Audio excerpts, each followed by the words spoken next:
నమస్తే, నేను మీ Shiva. Welcome to political engine. వాలంటీర్ల విషయంలో కానీ, వాలంటీర్ల యొక్క ఉద్యోగాలు అనడానికి లేదు, కానీ ఉద్యోగాలే చేశారు కాబట్టి ఉద్యోగాలు అందాం. వాలంటీర్ల ఉద్యోగాలు తొలగింపు లేదా వాళ్ళకు సంబంధించి కూటమి ప్రభుత్వం ఎన్నికల్లో ఇచ్చిన 10,000 రూపాయల మేర పెంచుతాం మీ గౌరవ వేతనాన్ని, మీకు ఒక దారి చూపిస్తామని ఇచ్చిన హామీ విషయంలో చాలామంది ఒక వీడియో చేయండి అన్న అని అడుగుతున్నారు. సో ఈ వాలంటీర్ల విషయం ఏంటి, అసలు ఈ పరిస్థితి ఇప్పుడు ప్రస్తుతం కూటమి ప్రభుత్వం వీళ్ళ మీద ఎలాంటి నిర్ణయం తీసుకుంటుంది అన్నదైతే కీలకంగా మారింది.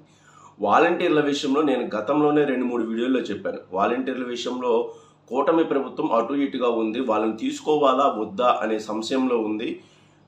ఆల్మోస్ట్ 99% వాళ్ళని తీసుకునే అవకాశం లేదు. కాబట్టి దళారీలు కానీ, మధ్యవర్తులు కానీ మీకు ఈ వాలంటీర్ జాబ్ను పూర్తి స్థాయిలో ఇప్పిస్తాం, ఇంకా శాశ్వతం చేపించేస్తాం, 10,000 గౌరవ వేతనం ఇచ్చేలా మేము చేస్తామని మాటలు చెబుతున్నారు. అలాంటి మాటలు నమ్మకండి అని అయితే నేను చెప్పాను పూర్తి స్థాయిలో.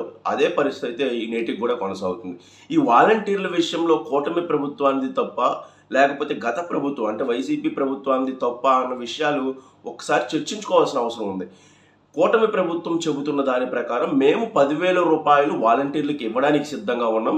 వాలంటీర్లను వైసీపీ ప్రభుత్వం నియమించింది కదా, ఆ నియామక పత్రాలు మాకు చూపించండి న్యాయబద్ధంగా, వాళ్ళని మేము రెన్యువల్ చేస్తాం. సో వాళ్ళని మళ్ళీ మేము క్రమబద్ధీకరించి మా ప్రభుత్వంలో పెట్టుకుంటాం, వాళ్ళకి 10,000 రూపాయల మేర ఇస్తాం అని అయితే చెబుతున్నారు. కానీ వైసీపీ ప్రభుత్వం వాలంటీర్లకు సంబంధించి ఎలాంటి దస్త్రం కానీ, ఎలాంటి నివేదిక కానీ లేదు.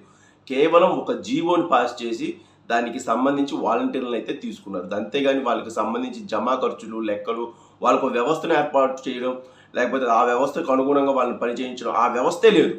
సో వైసీపీ ప్రభుత్వం ఏం చేసిందంటే వాలంటీర్ల విషయంలో కనీసం వాళ్ళకి సంబంధించిన ఒక వ్యవస్థను ఏర్పాటు చేసి వాళ్ళకు వాలంటీర్లందరికీ సంబంధించిన ఒక దస్త్రాలను ఏర్పాటు చేస్తే ఈరోజు కూటమి ప్రభుత్వం ఖచ్చితంగా మేము దాన్ని అయితే ముందుకు తీసుకువెళ్తాం, వాళ్ళని మళ్ళీ రెన్యువల్ చేసుకొని వాళ్ళలో ఉన్న స్కిల్స్ని చూసి వాళ్ళకి 10,000 రూపాయలు ఇవ్వడానికైతే మేము సిద్ధంగా ఉన్నాం అని అయితే కూటమి ప్రభుత్వం చెబుతోంది.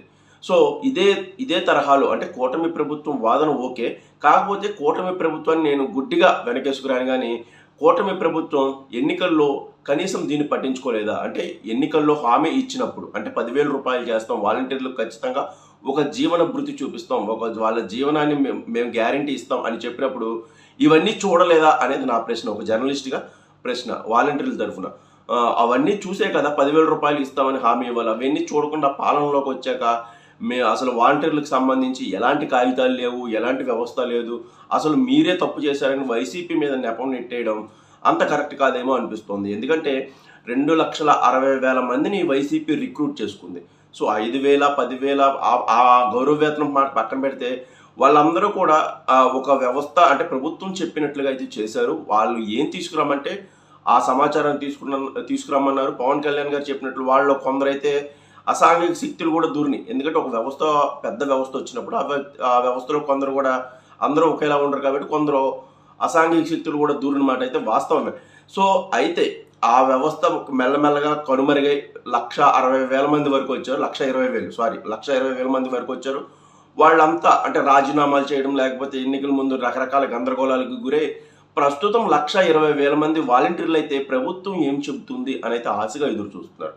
అసలు 10,000 రూపాయలు ఇస్తామన్నారు, ఎప్పటికైనా ఇస్తారు, లేకపోతే ఖచ్చితంగా మమ్మల్ని గుర్తిస్తారు అని అయితే కూటమి ప్రభుత్వం మీద ఆశలు పెట్టుకున్నారు. కూటమి ప్రభుత్వం మాత్రం దీనికి విభిన్నంగా వైసీపీ పెద్దలు చెప్పిన వైసీపీ చేసిన ఆ అకృత్యాలు కానీ, వాలంటీర్ల విషయంలో వాళ్ళని చేసిన మోసాన్ని కానీ బయటికి వెలికి తీయాలి, ప్రజల ముందు పెట్టాలి, వాలంటీర్లకు అర్థమయ్యేలా చెప్పాలి అని అయితే ప్రయత్నం చేస్తుంది. ఎందుకంటే మీకు సంబంధించి ఎలాంటి కాగితాలు ఒక వ్యవస్థ ఎప్పుడు అంటే జగన్మోహన్ రెడ్డి కూడా దిగిపోయే ముందు కూడా వాలంటీర్లకు సంబంధించి రెన్యువల్ చేసి దిగిపోవాల్సింది, అది కూడా ఆయన చేయలేకపోయారు అని చూపించి వాళ్ళని పూర్తి స్థాయిలో చూపించి వైసీపీ ప్రభుత్వం చేసిన తప్పే తప్ప కూటమి ప్రభుత్వం ఎలాంటి తప్పు మీ తరఫున చేయలేదు, మేము చాలా నిజాయితీగానే ఉన్నాం, కాకపోతే అప్పటి కాగితాలు కానీ మీకు సంబంధించిన వ్యవస్థ కానీ వైసీపీ ప్రభుత్వం ఏర్పాటు చేయలేదు అని చెప్పి గత ప్రభుత్వం మీద తోసి పక్కకు తప్పుకోవాలన్నట్లయితే కనిపిస్తుంది. వాలంటీర్ల విషయంలో టోటల్గా చెప్పేది ఏంటంటే వాలంటీర్లు మళ్ళీ గతంలోలాగా పనిచేస్తారు,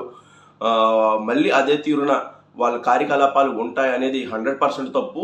ఎందుకంటే పెన్షన్ల విషయం కానీ ఇతరత్ర సర్వేలు కానీ సచివాలయ సిబ్బంది చేసేస్తున్నారు ఆల్రెడీ, అది చాలా సజావుగానే జరుగుతుంది. ఎక్కడ